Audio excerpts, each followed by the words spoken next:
El tercer paso es calcular el módulo de las componentes que hemos encontrado recién, que son la sub x y la sub y, aplicando trigonometría. Aquí tenemos un triángulo rectángulo, que esto ya lo deben conocer. Este es un triángulo porque tiene tres lados, obviamente. Y es rectángulo porque tiene un ángulo recto, que es este que está aquí. Entonces, si yo tomara este ángulo de aquí y le llamara alfa, la trigonometría que se aplica es esto.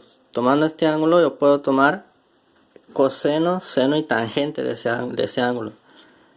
Para el coseno lo que vamos a usar en este caso es coseno y seno. Para el coseno del ángulo lo que vamos a tener es una división. ¿División entre quién? Para el coseno es el cateto adyacente, que en este caso sería el B. Aquí en el triángulo sería el B. Adyacente es que está continuo al ángulo, o que forma parte del ángulo. Y después vamos a tener un cateto opuesto, que va a ser el que está al frente de ese ángulo, que en este caso va a ser este lado, que lo llamamos A. Entonces para el coseno de alfa tenemos cateto adyacente, que sería B, dividido la hipotenusa de este triángulo, que la hipotenusa sería este lado de aquí, el C. Entonces aquí tenemos el coseno de alfa es B sobre C. Y la otra es el seno del ángulo alfa. Para el seno de alfa lo que tenemos es el cateto opuesto. O sea, aquí arriba va a ir el cateto opuesto, que en este caso es A. ¿Sí? Cateto opuesto porque está frente al ángulo. Sobre la hipotenusa nuevamente, que la hipotenusa hemos dicho que es C, esta parte de aquí. Entonces, si reemplazamos, como teníamos coseno de alfa igual a B sobre C, si vemos nuestro gráfico, aquí tenemos este lado es B. Y aquí en este lado, como tenemos aquí formado un triángulo rectángulo también muy parecido a este B sería este A sub X de aquí. Entonces aquí reemplazamos al B por el A sub X.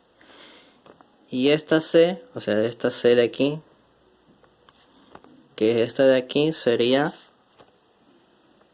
el vector A. Entonces reemplazamos aquí por el vector A. Entonces lo que queremos encontrar nosotros es el módulo de las componentes. Entonces la componente es A sub X. Entonces despejamos esa A sub X y nos queda, como queremos calcular el módulo, lo colocamos entre barras, que eso es valor absoluto. Entonces tenemos que el módulo de A sub X es igual al módulo de A por el coseno de alfa. Lo mismo hacemos con el seno de alfa. Tenemos que A sobre C. A es este lado de aquí, que de aquí sería este lado, que si lo vemos es el mismo de aquí, este de aquí, que sería el A sub y. Entonces aquí sería A sub y. Entonces reemplazamos que A es A sub y C hemos dicho que es A, el vector A. Entonces aquí tenemos que C es A. Como queremos calcular A sub y, entonces el módulo de A sub y va a ser igual a el módulo de A por el seno de alfa. Y ahí encontramos cómo calculamos el módulo de cada una de estas componentes. Entonces, para terminar, lo que tenemos que es el vector A en forma cartesiana va a ser el vector A, lo que tenemos que hacer es igual a sub X, A sub Y. Esa va a ser la forma de escribir el vector en forma cartesiana.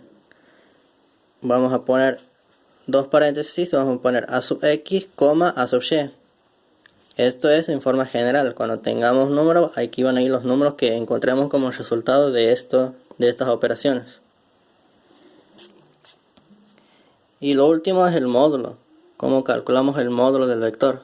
Para calcular el módulo del vector lo que tenemos que hacer es raíz cuadrada de la componente x al cuadrado más la componente y al cuadrado. Y de esta forma es como hallamos el módulo del vector a. Y esto sería la explicación para la forma cartesiana, para escribir el vector en forma cartesiana.